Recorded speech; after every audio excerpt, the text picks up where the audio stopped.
Salam baku dapa dengan kata Mama Aleta. Podcastnya Mama Aleta Fun. Karibmu berbagi cerita seputar perempuan, lingkungan, dan perjuangan tanah air yang percaya setiap cerita punya makna.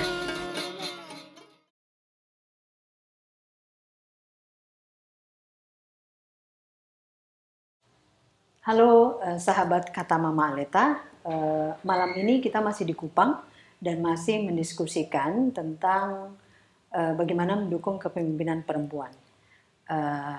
Pada malam ini kita akan bercakap dengan Kakak Juliana Ndolu.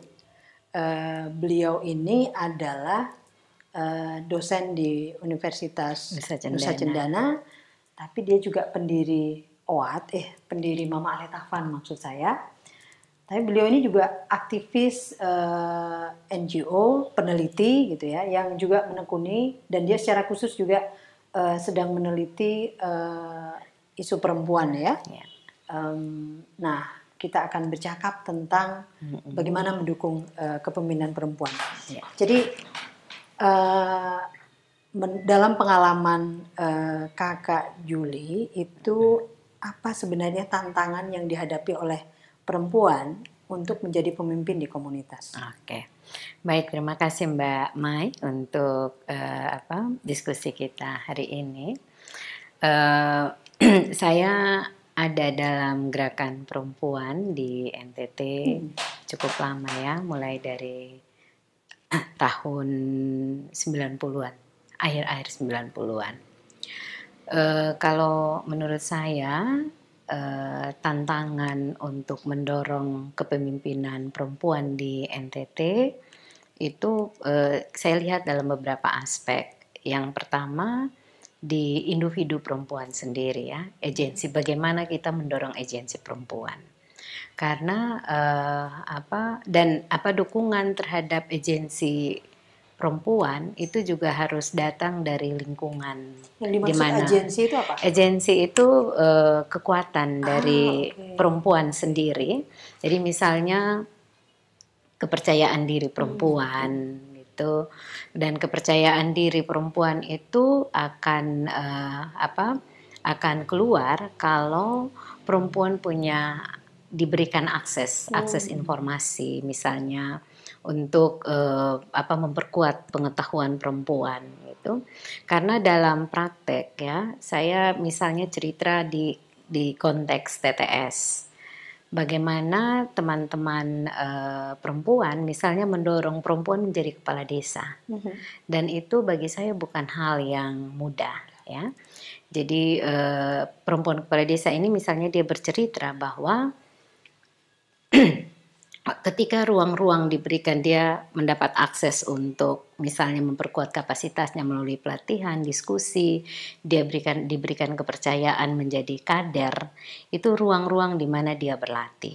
Dan menurut dia lingkungan itu juga mendukung dia. Jadi misalnya pelibatan laki-laki untuk mendukung perempuan itu menjadi salah satu prasyarat yang penting. Karena memang kita hidup dalam budaya patriarki ya, di mana power laki-laki sangat kuat di situ, tetapi banyak laki-laki juga mereka mendukung perempuan, tapi mereka menjadi the silent minority. Ya. Jadi mereka tidak cukup punya kekuatan untuk speak up untuk mendukung perempuan, dan itu harus kita cari. Dan kalau case misalnya di TTS itu berhasil. Laki-laki menjadi tim sukses perempuan untuk mendorong dia secara terbuka, mendorong perempuan menjadi kepala desa. Jadi menurut saya kita hidup di masyarakat di mana kekuasaan dalam tanda kutip laki-laki sangat kuat, maka mereka juga yang harus kita ajak. Jadi tidak hanya terpusat pada perempuan. Tidak hanya terpusat pada perempuan ya. Strateginya macam-macam ya Mbak Mai. Mix strategi menurut saya. Terpusat pada perempuan, tapi ada strategi lain juga. Kita harus melibatkan laki-laki. Dan di beberapa tempat di NTT, strategi itu menurut saya cukup berhasil untuk mendukung perempuan. Jadi memperkuat agensi perempuan, tapi lingkungannya juga harus kita ajak untuk gimana mereka juga memberikan support bagi perempuan. Gitu. Tantangan agensi ini kan tidak muncul begitu saja ya, karena misalnya tadi patriarki, tetapi juga bagaimana kalau melihat negara sebenarnya sebagai juga bagian dari tantangan itu sendiri. Apakah itu juga di NTT itu sangat terasa untuk mendorong kepemimpinan perempuan? Kalau kita misalnya memotret dari negara, kita bicara tentang kebijakan yang dibuat, dan program yang dibuat oleh negara. Kalau saya misalnya membandingkan ya situasi sekarang dengan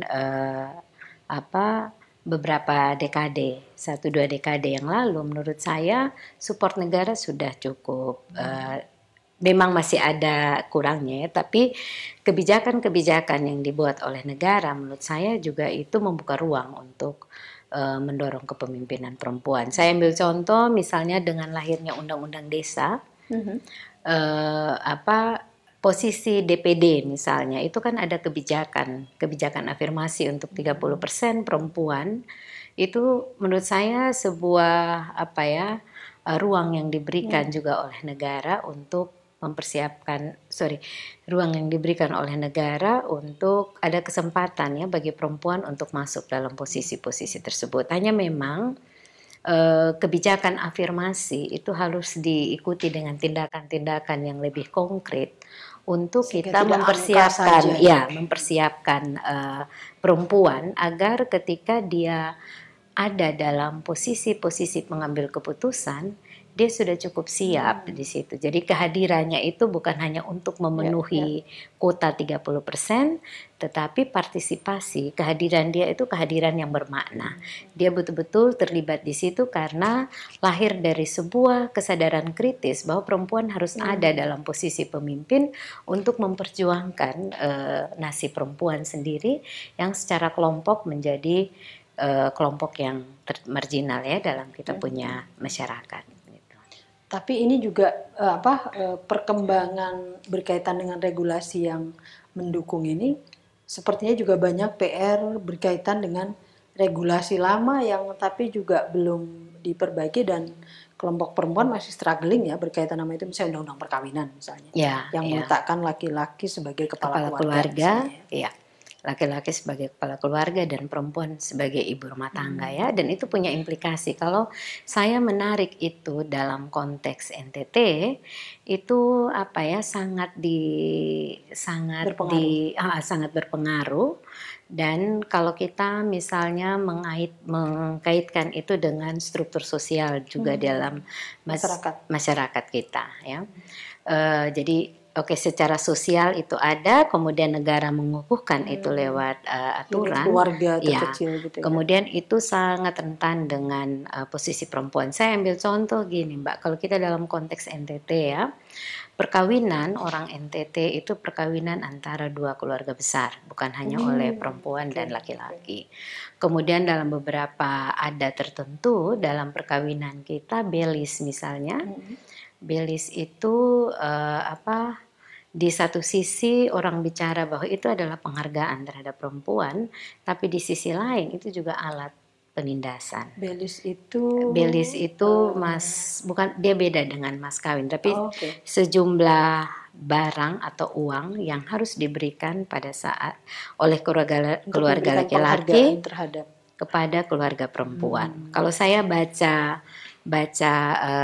salah satu tulisan sejarah tentang belis, jadi itu di konteks Momere Sika, ada yang namanya Raja Dona. Jadi belis itu ditetapkan dibuat sebagai sebuah keputusan untuk syarat perkawinan karena konteksnya pada saat itu perkawinan yang dianggap mudah itu ternyata kekerasan dan diskriminasi terhadap perempuan sangat kuat dalam lembaga perkawinan. Kemudian aturan tentang belis ini dibuat dengan harapan pertimbangan di balik itu, kalau kamu memperoleh istri kamu, mendapatkan istri kamu dengan susah payah, maka kamu harus menghargai dia. Tapi di dalam sebenarnya sejarahnya seperti itu, Okay. Mbak. Dan kalau misalnya saya yang orang Rote, itu kan penghargaan karena orang tua menjaga anak-anaknya. Itu penghargaan terhadap komunitas ya. Kemudian yang menjaga perempuan yang akan menikah dan dia akan menjadi bagian dari keluarga laki-laki. Jadi penghargaan dalam konteks itu. Tetapi dalam perjalanan ya, ketika ada kepentingan prestise di situ, kemudian kalau kita bicara tentang Belis misalnya itu yang paling berperan adalah saudara laki-laki dari mama. Jadi walaupun dia bilang itu penghargaan terhadap perempuan dan pihak keluarga mama, tapi keluarga mama itu laki-laki situ yang berperan di situ. Nah, keluarga laki-laki ketika dia harus mengeluarkan belis dalam jumlah yang besar, dia merasa bahwa saya sudah membeli perempuan, karena itu bergeser ya maknanya bergeser. Jadi menurut saya reposisi makna itu yang penting ya, supaya kita tidak bicara tentang berapa jumlah uangnya, berapa jumlah hewan yang diberikan, tetapi nilai penghargaannya itu yang kemudian kita angkat. Iya, karena itu juga akan sangat berpengaruh, Mbak, berkaitan dengan suara perempuan untuk pengambilan keputusan, perlakuan dia, dan apa yang terjadi di rumah itu akan berpengaruh juga terhadap kita bicara kepemimpinan perempuan di luar, misalnya. Kegiatan di luar akan dibatasi, sementara tadi kita bilang agensi perempuan kalau ruang-ruang itu dibuka untuk perempuan. Karena dia sebenarnya nggak hidup dalam keluarganya sendiri, tapi keluarga besar ya. Iya. Oke. Nah, Kakak Juliana ini kan juga pendiri MAF ya. Jadi Mama Leta Fund ini kan mendukung para perempuan yang kemudian memimpin perjuangan atau berjuang mempertahankan tanah. Nah, dengan situasi yang dihadapi perempuan seperti itu, tantangan menjadi pemimpin di komunitas, apa sebenarnya tantangan yang dihadapi oleh lembaga seperti MAF untuk mendukung perempuan dengan yang menghadapi situasi yang seperti itu untuk menjadi pemimpin? Mbak, yang pertama tadi salah satunya kita hidup dalam kultur baik adat kita, ya, yang belum memberikan ruang yang cukup untuk perempuan. Kita masih melihat yang namanya pemimpin itu laki-laki. Ya. Jadi laki-lakinya juga mestinya juga dilihat sebagai yang harus ya, yang kayak tadi saya bilang pelibatan laki-laki. Jadi kita tidak hanya perempuan tetapi mempengaruhi dalam situasi tertentu bisa jadi laki-laki yang jadi sasaran juga. Betul. Karena menurut saya kalau itu tidak dilakukan, Mbak, strategi. Memang ini pro kontra ya di kalangan aktivis perempuan sendiri juga orang mendiskusikan. Jangan sampai kita melibatkan laki-laki, terus resource perempuan yang sudah terbatas harus dibagi. Tapi menurut saya kalau beberapa case tadi yang saya cerita, tertentu, jika dibutuhkan itu berhasil, sehingga membantu si perempuan. Betul, Mbak. Jadi kalau misalnya konteks NTT ya, kita tokoh agama misalnya masih kuat punya pengaruh di situ. Mereka juga bisa dilibatkan. Apalagi misalnya kalau saya Kristen, Fakultas Teologi ya di NTT, dia awal tahun 2000-an itu punya mata kuliah tentang gender dan teologi. Jadi menurut saya mulai. Dan menurut saya itu sudah mulai dipikirkan ya dari bangku pendidikan, perspektif untuk keadilan gender dalam kehidupan beragama itu sudah diletakkan di situ. Nah, karena itu menurut saya tokoh agama juga harus dilihat sebagai aktor yang penting yang bisa menyuarakan tentang bagaimana ruang-ruang untuk kepemimpinan perempuan bisa dibuka. Apalagi kita misalnya hidup di Timor misalnya, tokoh agama itu masih dihormati oleh masyarakat. Mereka masih didengar lah suaranya oleh masyarakat. Artinya MAF juga harus memikirkan apa hal-hal yang bisa membantu membuka hambatan-hambatan buat perempuan untuk menjadi pemimpin. Dan satu Mbak Mai, menurut saya kalau dari dari pengalaman ekonomi itu menjadi salah satu titik masuk penting. Karena perempuan yang berdaya secara ekonomi, yang kuat secara ekonomi, dia akan berdaya secara politik, punya nilai tawar lebih tinggi. Ya, karena misalnya dalam keluarga saya ambil case ya, contoh kita di Timur, mereka yang dalam tanda kutip bekerja secara produktif menghasilkan uang, itu suara mereka lebih bisa didengar. Mereka punya posisi tawar yang lebih dalam keluarga. Pintu penguatan ekonomi bisa jadi salah satu pintu masuk untuk memperkuat agensi perempuan. Benar. Baik Kakak Juliana, yang terakhir pertanyaannya. Kalau begitu apa yang mesti disiapkan oleh MAF sebenarnya agar MAF sendiri itu bisa siap yang tadi itu, yang mengurangi hambatan yang dialami oleh perempuan, dan juga yang terakhir tadi berkaitan dengan salah satunya aktor juga yang perlu membantu itu. Nah, apa yang mesti disiapkan oleh MAF? Kalau menurut saya MAF harus melakukan yang pertama pemetaan.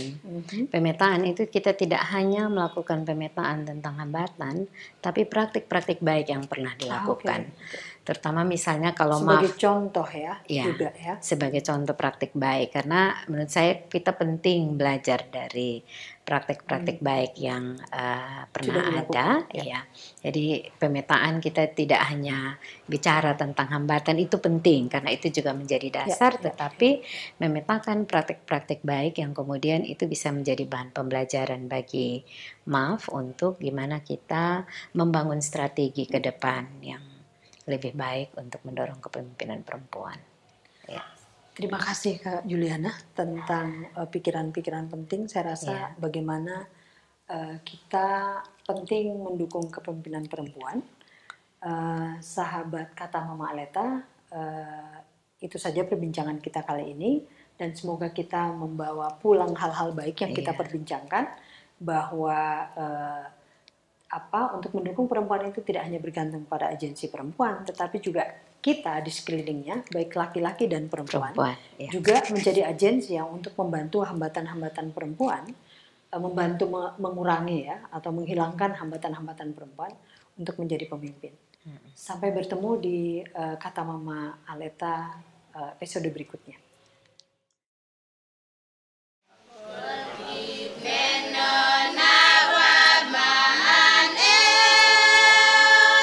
Semoga cerita tadi bernas. Kami undang kamu untuk mengusulkan topik podcast selanjutnya. Bye!